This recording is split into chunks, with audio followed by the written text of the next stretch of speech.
And when the people were brought on board, 29 of them have died, but they died of hypothermia. They were freezing.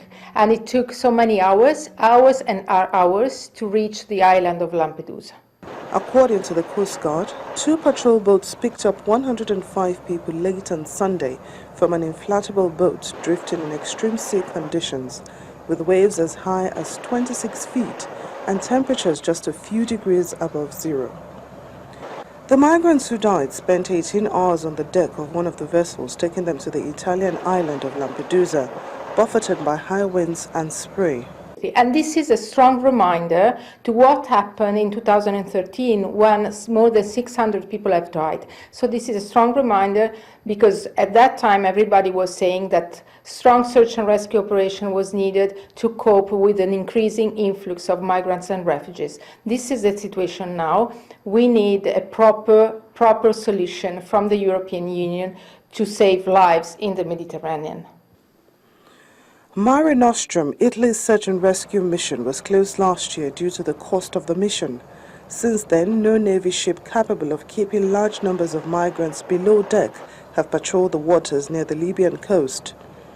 UNHCR said figures of people trying to make the perilous journey to Europe had risen by 60% in 2015. In January alone, 3,528 arrivals were reported in Italy, compared to 2,171 in January of 2014. 50 deaths have been recorded so far this year, compared to 12 at this point last year, according to the UNHCR. There are Syrians, there are Eritreans, there are Africans coming from countries where there is war. So yes, we are already assisting to an increase. The first months of 2015, we have at least a 30% increase in comparison with the same period last year. The incident was so gory that Pope Francis told pilgrims in St. Peter's Square he was praying for the deceased. The pontiff also said he was following with concern the news out of Lampedusa, saying he would pray for the victims and again encourage solidarity so that those in need are rescued. Now, the European Union runs a border control operation called Triton, with fewer ships and a much smaller area of operations. Civil war in Syria and anarchy in Libya swelled the number of people crossing the Mediterranean last year. Many paid smugglers $1,000 to $2,000 to travel.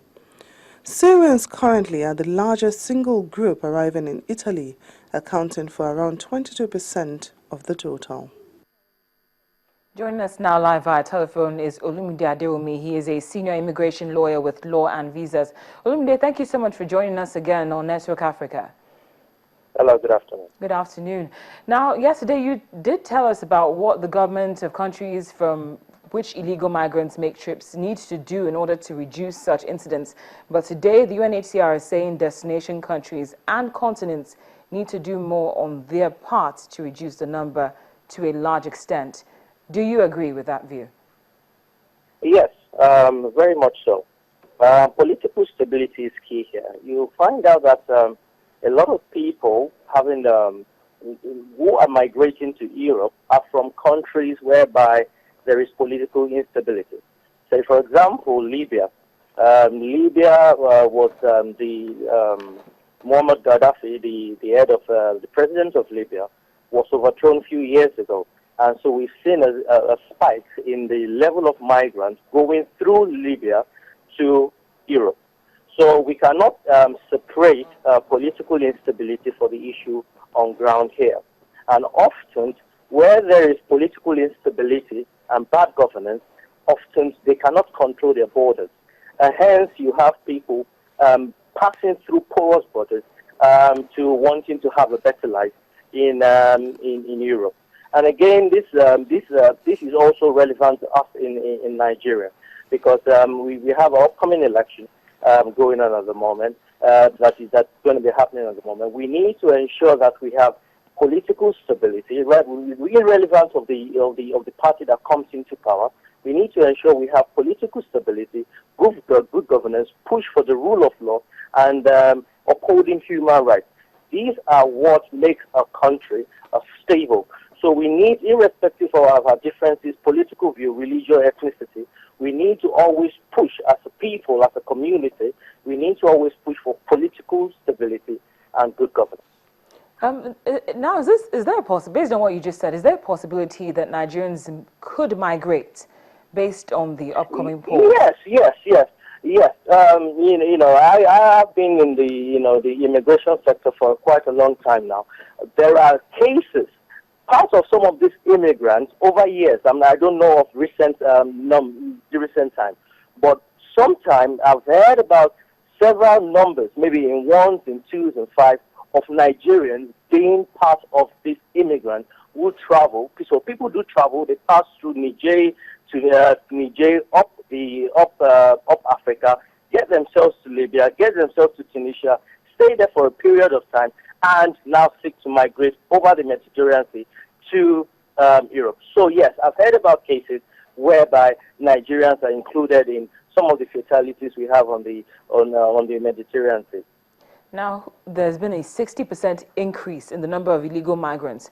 Who is to blame for this surge in numbers? Could it be destination countries? Could it be with the countries from which they depart, or is it the illegal migrants themselves? Who takes the chunk of the blame for the increase in number? Yeah.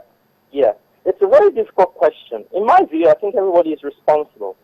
Well, again, there's a school of thought that these people are not illegal migrants. They're just asylum seekers and refugees fleeing conflict zones and fleeing areas where there are political instabilities. So again, there is a debate in the field whether these guys are illegal immigrants or just asylum seekers. So that is there. But, back to the issue. The problem here is a global problem that requires a global effort. So it's not an issue about a country or the host country or the departing countries where these migrants are departing from. So the issue is that the European Union needs to develop policies. The Western world needs to develop policies, foreign policies that support good governance development in developing countries such as Africa, such as African countries, and most importantly in Libya.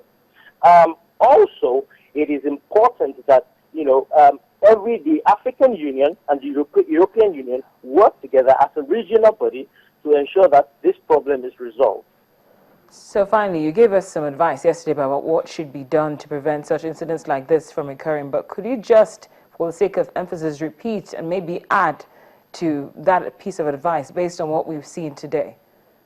Yes. Again, it's something I've been mentioning. I mentioned some few points yesterday. It is important that we try to have political stability all around the world. So there should be regional governments like African Union, European Union, need to develop strong foreign policies, not only for individual countries' interests, but for a global interest. So we need to promote political stability around the world, and especially in the regions where there are conflicts at the moment. Then there needs to be a sort of a redistribution of wealth. So when you have a situation whereby there are some countries or there's some sets of people that are extremely wealthy and there are some people that are languishing in poverty, then that creates an imbalance in the system. Then again, to add to that point, we need to have good governance. Good governance that upholds the rule of law and most importantly, that respects human rights. Olumide Adeomi, thank you so much for joining us again on Network Africa. We really appreciate your time. He is a senior immigration lawyer with Law and Visas who's been telling us more about illegal migration. We'll take a break now on the program. When we come back, we bring you an update concerning the Boko Haram insurgency. Please stay with us.